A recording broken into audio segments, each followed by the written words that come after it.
Let's compare that to another company in this space, Facebook. So Facebook, the average user in the US, $54. Again, Pinterest, $6. In Facebook, $54.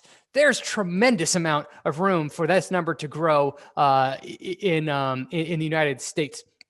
Worldwide, so mixing all that together, Facebook was up to $10 during the quarter, and again, Pinterest is around $1.57. That shows me how much room there still is for these numbers to grow considerably, especially if you believe that Pinterest is a more monetizable platform than Facebook.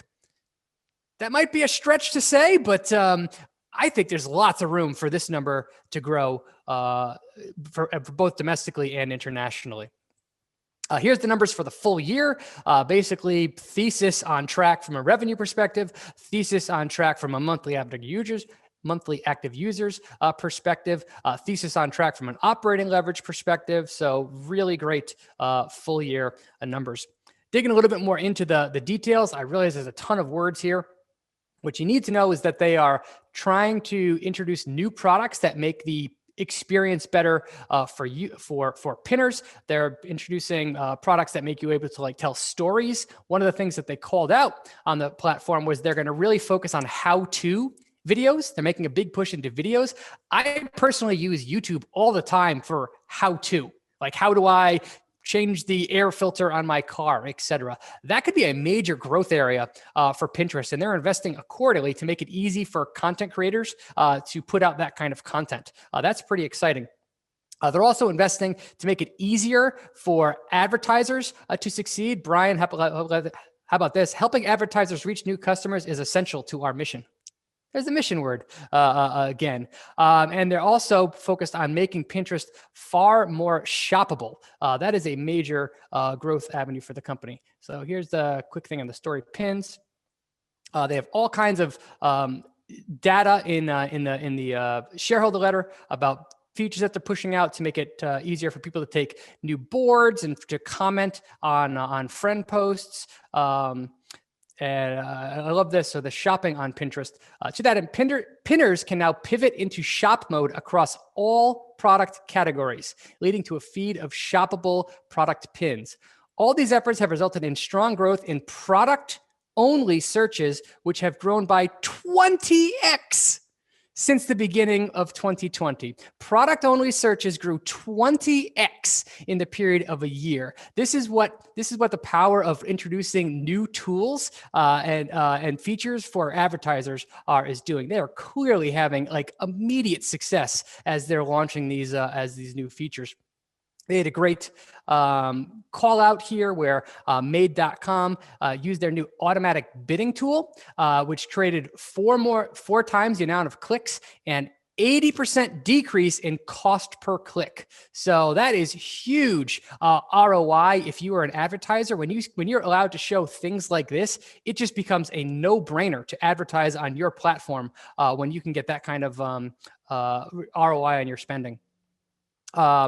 They introduced the automatic bidding feature in 2020, and already, this is a brand new feature in 2020, roughly half of our advertising spend employed automatic bidding. They introduced this feature in the same year. It's already half of total spending on that. They're producing new reports and stuff to make it easier to see what you're doing, and they're going to continue to invest in things like a video. They also had this interesting note right at the top. At the beginning of the year, they produce a predictions report based on what they're seeing happening on their platform to say what trends do they think are going to be really well searched for. And they noticed this, 80% of their predictions for 2020 came true. 80%. If that doesn't speak volumes about the power of their platform, that's incredible. So they actually just put out a predictions trends for 2021. So that was interesting to see. As for guidance, they basically said that they expect revenue in the first quarter to be in the low 70% range. It's going to come off of an easy comparison, so that 70% growth might not be as exciting as Q4, but Man, that's a strong number. Wall Street really liked this report. It was up 5% today when I took this picture. And on a valuation basis, Pinterest is currently trading about 31 times sales, but only about 100 times next year's earnings estimate. And what's exciting is that number has actually fallen over time. While the share price is going up, earnings are growing so fast that the valuation, in my opinion, is pretty darn good. So that's Pinterest. We're gonna run that quote on you. Only 100 times earnings. Don't get me wrong. I'll pay 100 times forward earnings anytime. I get where you're coming from. I'm just imagining someone 20 years ago listening in on this conversation. So Brian, I'm going to ask a couple questions that came up in the queue real fast, and maybe you can tackle them and we'll hand it off for Peloton. One is just some basic questions a lot of people had. Pinterest users, they're not the ones who generate the revenue. Can you just explain real quick who does generate revenue? Well, yeah, Pinterest users are the product, just like Facebook users are the product. So the people that are generating the revenue are brands and advertisers that want to get their products in front of pinners. And exact same business model as Google. Right. And just this is just out of curiosity, I'm putting you on the spot. Do you know who does advertise on there? Because I know on Etsy, the people who make the stuff advertise on there more than anything. But we're talking about Pinterest. Like, is it Target? Is it big brands? Is it like made.com like you just showed? Or do we not I believe right now it's a lot of small brands. And I actually think I saw a stat, but I cannot confirm this, that Pinterest was 30% of Etsy's traffic. Like it's that strong of a tie-in between the two. Pinterest also has a direct tie-in with Shopify, so there's also a major partnership there. But from my understanding, just like on Facebook, I'm pretty sure that most of the revenue is from small and medium-sized businesses, or at least a large portion of it. That's my understanding of who is advertising on Pinterest. But there's no reason that big brands are advertising here. I just don't know the exact breakout between the two. All right. And then one more question before we move on, because a lot of people want to hear this. It says that yesterday, an analyst on Yahoo said that for $80 a share for Pinterest, they would need 16 billion monthly active users to justify the valuation. Could you explain why would he say that? Obviously, this analyst is bearish, but. I have no comment about other people saying silly things other than to say I disagree.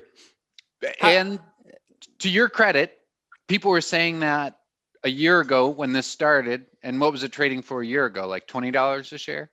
Less. So there you go. The way I think about Pinterest valuation is this: the ARPU number is the most exciting thing. I think Pinterest can at least 5x its average revenue per user, like at least. I think that would be half of Facebook. Yeah, and it would still be half of Facebook. How many users could this platform get? It just added 120 million in the last year, so they're at just under 500 million. Could they get to 1 billion? I mean, Facebook has 3 billion.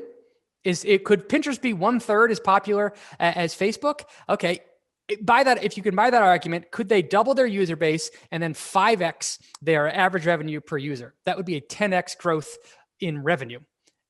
Is that realistic? I don't think it's out of the realm of possibility. Pinterest is a $50 billion company. How about this for a comparison? Snapchat, 91 billion. Which platform do you think is more monetizable? Which platform do you think is more niche? So if Snapchat's worth 90 billion, I think Pinterest is worth at least 200 billion. All right. You heard it here first. And as they grow that revenue, that's significantly scalable. So they're going to drop more to the bottom line and make them. Their gross margin's 82% and rising. Yeah, already. So bullish. In case that wasn't I couldn't optimistic. tell, Brian. I'm glad you clarified that.